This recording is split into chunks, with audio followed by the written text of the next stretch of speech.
I'm Elizabeth at Literary Princess, and today I am doing what might be my last book haul for a while. So I think my exam lists are finally finalized. So I think I have all the books I need. Maybe. I don't know, but I'm trying, as long as this is all I need for my exams, I'm trying not to buy anymore because I have been looking at my shelves, and even though I just got this lovely new shelf, I already need to reorganize, and I think there's not necessarily enough space for everything, and I'm kind of a mess. So I have, what is this, 6 books.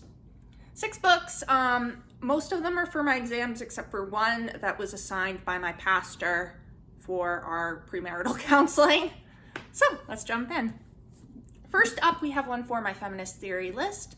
This is Surpassing the Love of Men, Romantic Friendship and Love Between Women from the Renaissance to the Present by Lillian Faderman. So my advisor suggested that I add some Lillian Faderman to my list so that there would be some things that dealt very specifically with Victorian feminist criticism. So this just sounded really good to me. Obviously, it's dealing with romantic friendships between women and women loving women, lesbians, which is what I wrote one of my papers on for the class that this professor taught that I took. So I'm really excited to read this. I think it's going to be really interesting and really useful to me since this is actually not what I'm doing my dissertation on, but it is one of my research interests. It is also very chunky though. I mean, I guess not very chunky, but kind of chunky. All right, next up we have one that I actually already read. So this is the book for my premarital counseling that my pastor assigned to us. This is The 5 Love Languages, The Secret to Love That Lasts by Gary Chapman. And yeah, it was quick. I literally read it in an evening and I thought it was pretty good.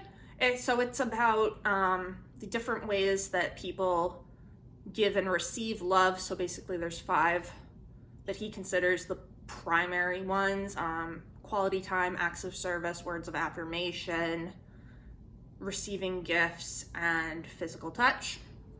And everybody has one that's their main one, and then maybe 1 or 2 others that are kind of secondary.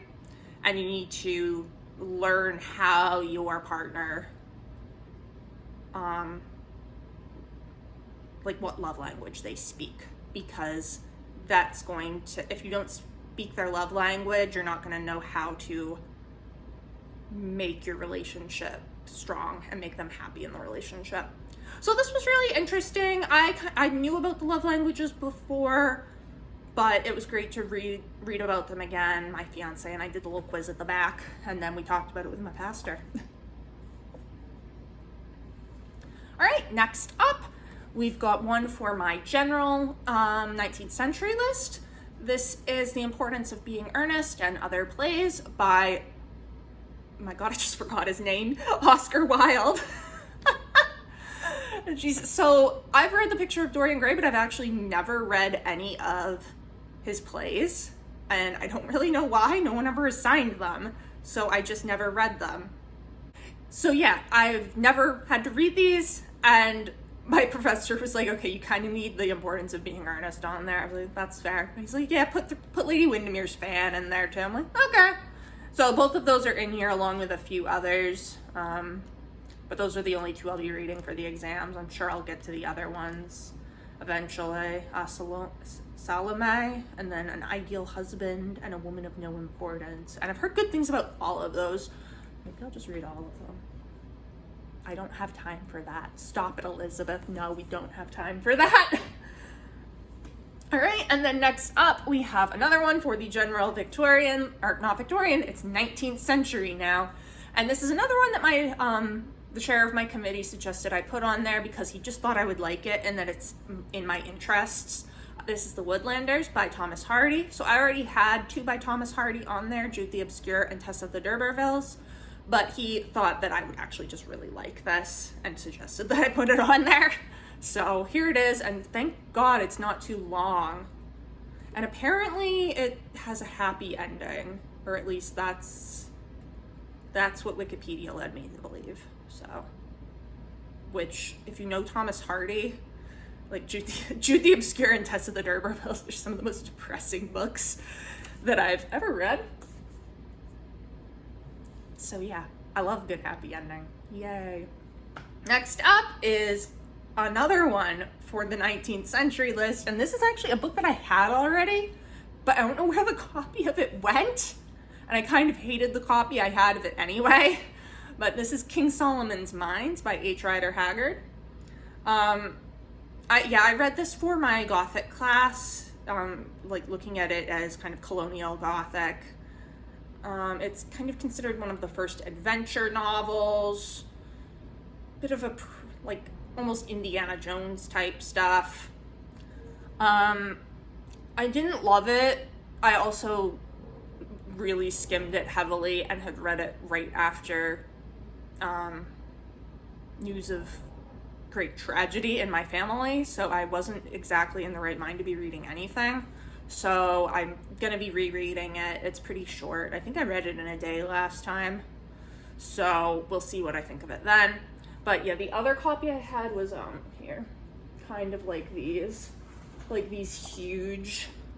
I frigging hate these. I hate these so much. I can't even tell you. They're so unwieldy and dumb and just awful, and I hate them. And I like Penguin much better. So I got the Penguin edition. All right, and the last one is for my women's popular fiction list. This is The Story of an African Farm by Olive Schreiner. So this is by a Victorian author who has actually lived in South Africa, but also like lived in England for a while as well. And honestly, the professor that's doing my feminist theory list suggested this because it's one of her favorite books or something, or one of her favorite Victorian books. And Olive Schreiner was in a kind of a group with a lot of the other women writers that I am focusing on, like Amy Levy. So this is gonna be really good. It's considered one of the early new women novels, so I'm looking forward to it. It's about two girls growing up in South Africa, I believe, on a farm, and I don't really know what it's like other than that, aside from apparently Lyndall is clever, restless, beautiful, and doomed. So I'm gonna go with no happy ending on that.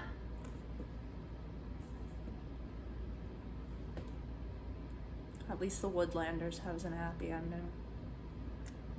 Ah, well. All right, so that is hopefully my last book haul for a while, or at the very least, the last of my exam book hauls. Please be the last of my exam book hauls. Stephen is like, no more books, please, no more books. And I'm like, I can't help it. So yeah, this is my book haul. Let me know what books you've bought recently. Have you read any of these? What did you think of them? I will see you next time, possibly when I will be rearranging these bookshelves. It's been great chatting with you all. I will see you soon. Bye.